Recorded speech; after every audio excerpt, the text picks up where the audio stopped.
You are listening to the South America Brief. I'm Camila Perez, your virtual information influencer, guiding you through market data trends and stories from the vibrant economies of Latin and South America.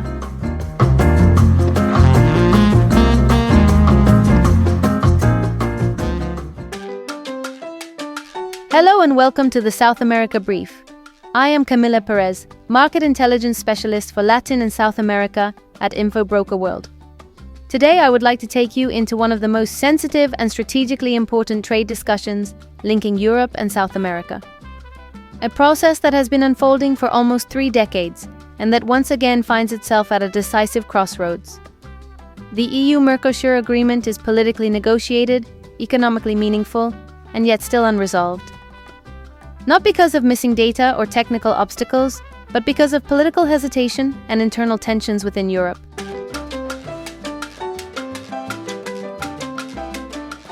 At the end of 2025, expectations were high. The political text of the agreement had already been finalized, and a formal signing was expected at the Mercosur Summit in Brazil. Instead, the moment was postponed. The signature was delayed to January, without a fixed date, sending a clear signal that the agreement is far from settled. What we are witnessing is not a collapse of negotiations, but a growing gap between strategic ambition and domestic political realities inside the European Union. Within Europe, the divide has become increasingly visible. Countries such as Germany and Spain, supported by the European Commission and large parts of European industry, see the agreement as a strategic necessity.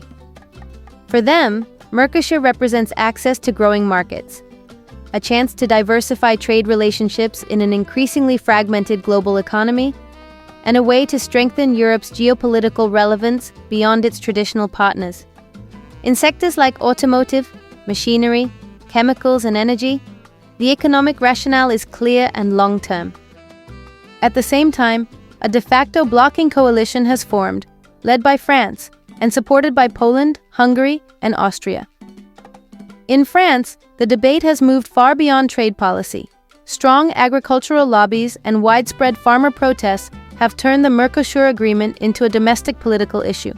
Concerns about competition from South American agricultural imports, questions around environmental standards, deforestation and pesticide use, and doubts about the effectiveness of safeguard clauses dominate the discussion. Italy now plays a crucial role in this dynamic. Officially calling for more time, it has become the pivotal actor whose final position could determine whether the agreement moves forward or faces yet another delay.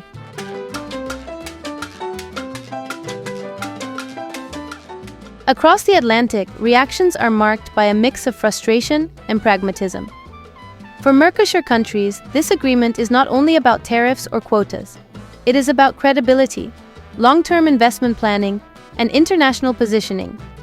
Brazil's President Lula has repeatedly emphasized the strategic importance of the deal, warning that endless postponements undermine trust. Argentina strongly supports the agreement as part of a broader market opening agenda, while Paraguay and Uruguay, although still committed to the EU track, are increasingly exploring alternatives with partners in Asia, the Middle East, and the EFTA region. The underlying message from South America is becoming clearer. Patience has limits. From an economic perspective, the significance of the agreement remains substantial. It would connect a market of more than 700 million people and represent roughly a quarter of global GDP. Tariffs on over 90% of traded goods would be eliminated on both sides, creating tangible cost advantages and opening new opportunities for industrial exports, investment flows, and supply chain integration. For South America, the agreement promises access to technology, capital, and diversification beyond commodity exports. For Europe, it offers strategic access to raw materials, energy resources, and fast-growing consumer markets. The repeated delays, however, come at a cost. Investment decisions are postponed, long-term strategies are put on hold, and uncertainty becomes a factor in itself. Looking ahead to early 2026, several scenarios remain on the table. A delayed but eventual signing, possibly through procedural adjustments. Continued postponement, which would weaken the EU's credibility as a global trade partner. Or a gradual reorientation of Mercosur towards other geopolitical and economic partners, reducing Europe's influence in a region that is becoming increasingly important in a multipolar world.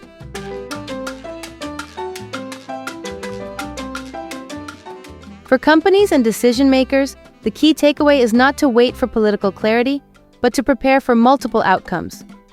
Scenario planning, regional diversification, and close monitoring of political signals are essential. For policymakers, the agreement has evolved into a test case of Europe's ability to align internal interests with external strategic goals. The EU Mercosur Agreement is no longer just a trade deal. It has become a signal of direction, of commitment, and of credibility. Whether Europe ultimately chooses engagement or hesitation will shape its relationship with South America for many years to come.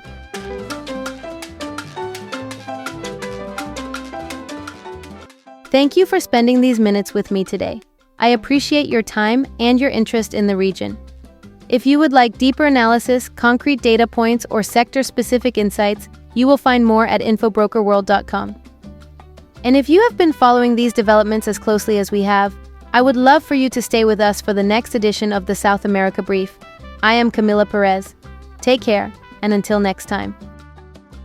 For more details, links, and further insights, check out the show notes. By the way, I am 100% AI generated. My voice was created with 11 Labs, and I'm here to bring you curated knowledge with a human touch.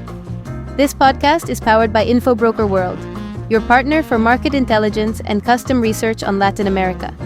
Until next time, stay informed, stay curious. Hasta luego.